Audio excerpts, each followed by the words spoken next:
Hello అండి, welcome back to all. అందరూ ఎలా ఉన్నారండి? నేను చాలా బాగున్నాను, మీరు కూడా బాగుండాలని కోరుకుంటున్నాను. ఇవాళ వీడియో వచ్చేసి గర్రెపల్లి మహేశ్వర శర్మ గారు ప్రవచనం చెప్పారు కదా ద్వారకాలో. ఆ ద్వారకాలో కొన్ని సన్నివేశాలు మీకు ఈ వీడియోలో అప్లోడ్ చేస్తున్నాను. ఆంటీ నాకు పంపించారనమాట. సో శ్రీకృష్ణుడు ఏలిన ద్వారకా వాటర్లో ఉంది కదా, ఆ వీడియోస్, ప్లస్ అక్కడ కలశాన్ని ఎదుర్కొచ్చిన వీడియోస్, వాళ్ళు హోలీ సెలబ్రేట్ చేసుకున్న వీడియోస్, ఇలా పలు రకాల వీడియోస్ ఇందులో ఉన్నాయన్నమాట. సో అంటే నేను వెళ్తానేమో నాకు ఒకటి పెట్టేదాన్ని. సో ఆంటీ నాకు పంపించారు కాబట్టి తనను కూడా అడగలేను ఏది ఎప్పుడు జరిగింది, ఎలా జరిగిందని.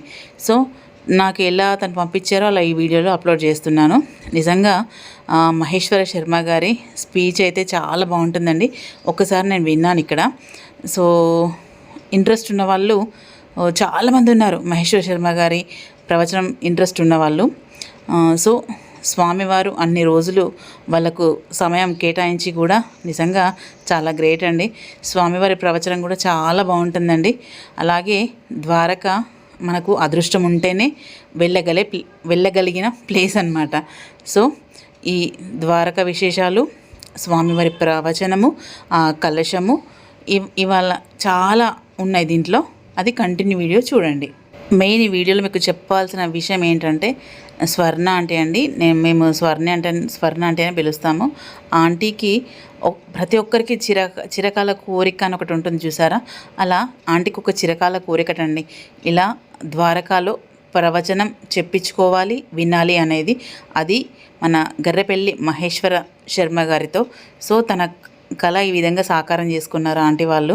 నిజంగా నియర్ అబౌట్ 11 days అన్నమాట. చాలా భక్తి శ్రద్ధలతో కూడుకున్న ప్రవచనం, చాలా బాగా జరిగిందంట. ఆంటీని అడిగితే చాలా హ్యాపీగా ఉందమ్మా అని కూడా చెప్పారు. చూడండి వీడియో కంటిన్యూ.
యాక్చువల్లీ ఇక్కడ కోలాటం ఆడుతున్నారు కదా, ఒకటి కృష్ణుడు సాంగ్ ప్లే చేసుకొని ఆడుతున్నారు అనమాట. కృష్ణుడు రాధా సంబంధించింది.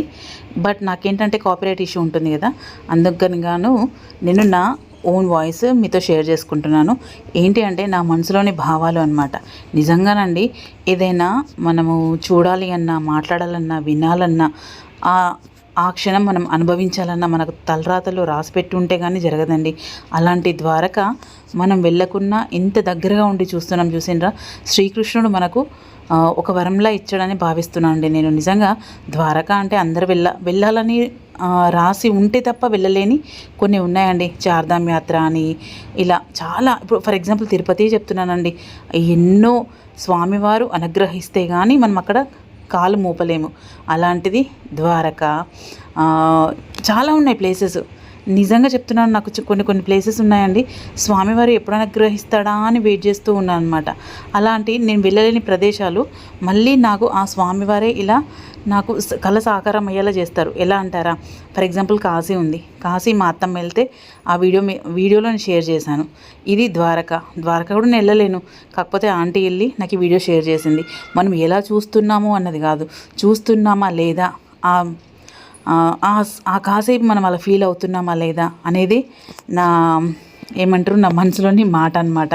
సో నిజం చెప్తున్నానండి, ఏదైనా మన తలరాతలో ఉంటేనే జరుగుతుందండి. ఎటైనా వెళ్ళాలన్నా, ఏదైనా పదార్థం తినాలన్నా, ఎవరితోనన్నా కలవాలన్నా, నిజంగా చెప్తున్నాను, నేను చాలా నమ్ముతాను ఇలాంటి విషయాలు మట్టుకు. నా శివయ్యని కూడా నిజంగా నేను వెళ్ళలేని పరిస్థితిలో ఉన్నప్పుడు కూడా మా అత్తమ్మ కాశీ వెళ్ళి నాకు వీడియోస్ షేర్ చేస్తే ఆ వీడియో ఎడిటింగ్లో నాకు కళ్ళకు నీళ్ళు వచ్చాయి. శివయ్య నన్ను రాకున్నా కానీ తనను నేను దగ్గరుండి చూసుకున్నాను అన్న ఫీలింగ్లో ఆ వీడియోని ఎడిటింగ్ చేశానండి. నిజంగా ఇలాంటి ద్వారక కూడా కృష్ణుడు కూడా నాకు ఇలాంటి అనుగ్రహం ఇచ్చాడు.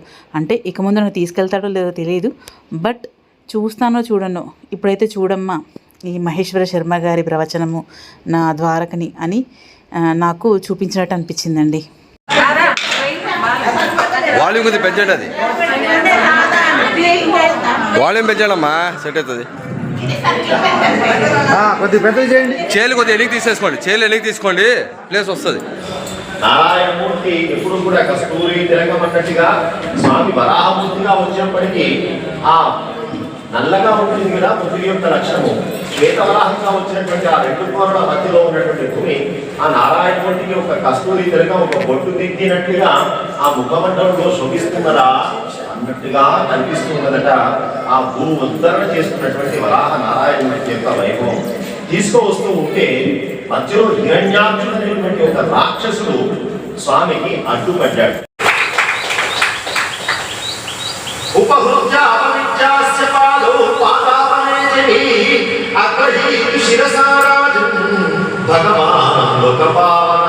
కడిగినటువంటి కాళ్ళ నుంచి జారినటువంటి నీళ్లను కొట్టనవే కింద ఉండేటువంటి నీళ్లను తీసుకొని నెత్తి మీద చల్లుతున్నాడట. ఏమి ఆశ్చర్యం! స్నేహధర్మం ఒకటి. ఇంటికి వస్తే ఒక వేదం చదువుతున్నవాడు ఒక పండితుడిని ఎట్లా ఆదరణ చేయాలో రెండు ధర్మాలను చూపిస్తూ కాలు కడిగి ఆ పాద విలాన్ని తన శిరస్సు మీద లోకాలను పరమపవిత్రం చేసేటువంటి నామమే, అటువంటి నామమే పరమపవిత్రం చేస్తే ఆ నామం కలిగినటువంటి పరమాత్మ తాను నీతుని కావడం కోసం ఆ కుచేరుడి యొక్క పాద జలాన్ని తన నెత్తి మీద చదువుతున్నాడు. ఆశ్చర్యం చూడండి. ధూపై సురభిర్మిశ్రం ప్రదీపావళిర్ముదా అర్చిత్వా ఆవేద్య తాంబూలో గాంధ స్వాగతం రవి. ఎంత ఆదరణ చూపిస్తున్నాడు చూసినారు. కొంతమందికి లోకంలో నాకు ఇక్కడ శ్రీకృష్ణుంది ఏంటి పల్లకీ సేవ లాంటిది జరుగుతున్నట్టు అనిపించింది. స్వామివారిని తలపై పెట్టుకొని బుట్టలో ఇలా ఊరేగిస్తూ కోలాటం ఆడుతూ తీసుకెళ్తుంటే స్వామివారు జైల్లో కారాగారంలో పుడతారు కదా, పుట్టిన తర్వాత వసుదేవుడు యమునా నదిని దాటడానికి బుట్టలో పెట్టుకొని తీసుకెళ్తాడు చూసారా, ఆ సన్నివేశము నాకు కళ్ళకు కొట్టొచ్చినట్టుగా అనిపించిందండి. అలా స్వామివారు ఆ బుట్టలో ఎత్తుకున్నది వసుదేవుడు, ఉన్నది బుట్టలో శ్రీకృష్ణుడు, మన 5 తలల పాము ఇలా పడగ విప్పి ఉంటుంది చూసారా యమునా నది దాటుతూ ఉంటే. నిజంగా ఆ ఫీలింగ్ వచ్చిందండి.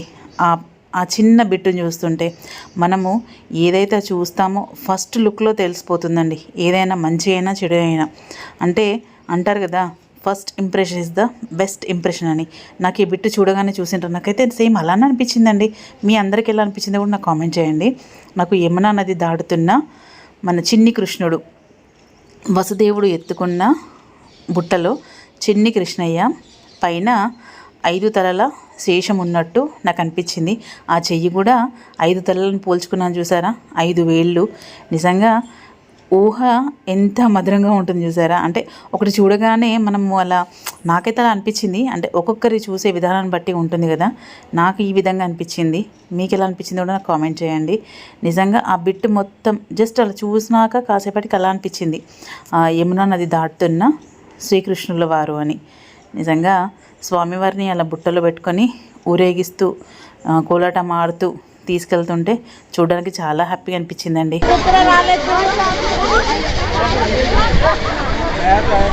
సముద్రం నీళ్ళే రాలేదంటే విచిత్రం కదా పాప. పొద్దున అయితే ఇట్లా బొర్ర ఇట్లా కొడుతుండే, ఇప్పుడు మనం తిని దొబ్బేస్తుండే.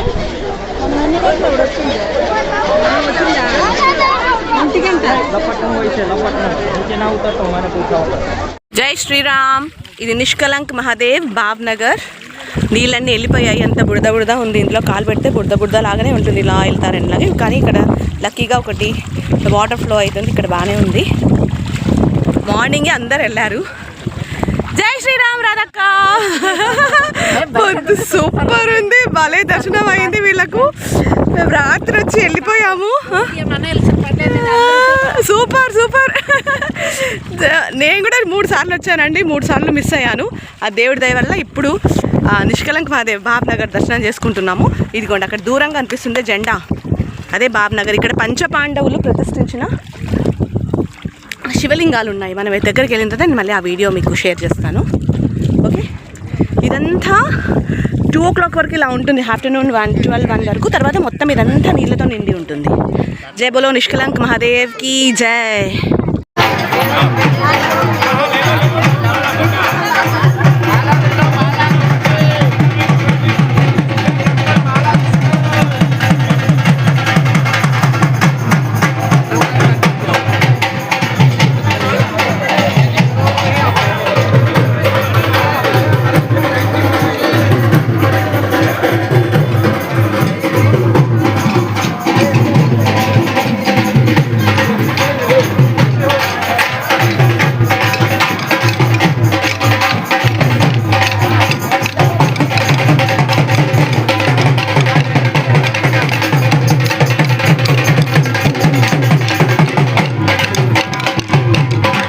గడపని అమ్మ, ఫోటో తీస్తాను.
తెల్లవారు బ్రాహ్మణుడు వచ్చినాడు కదా, బ్రాహ్మణుడితో పాటు వచ్చినాడు కదా పరమాత్మ.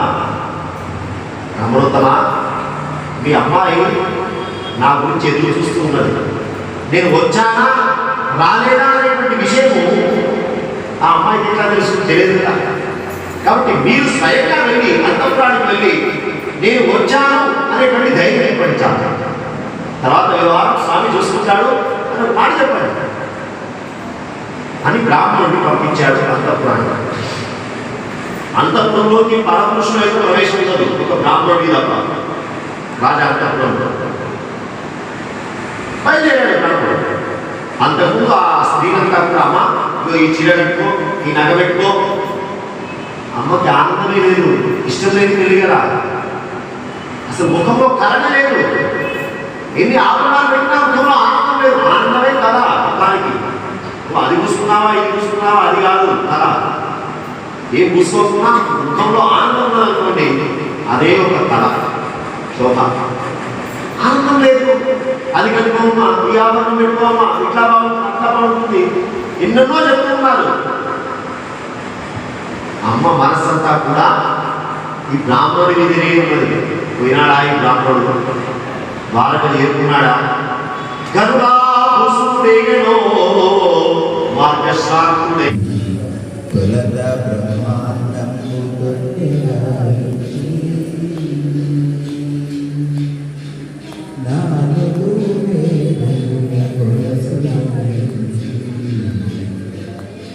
బలువైన పనిరాజు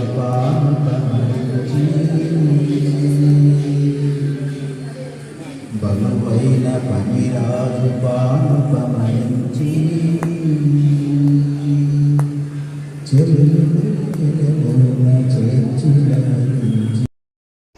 శ్రీకృష్ణుని జగన్నాథ స్వామిగా అనుకున్నప్పుడు స్వామివారికి చెప్పని భోగు పెడతాము, అంటే 56 రకాల నైవేద్యాలు.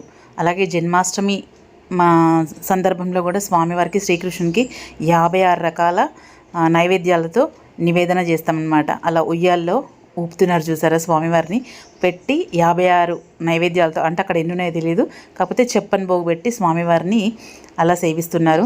నిజంగా స్వామివారు గర్రెపల్లి మహేశ్వర శర్మ గారికి చాలా ధన్యవాదాలు.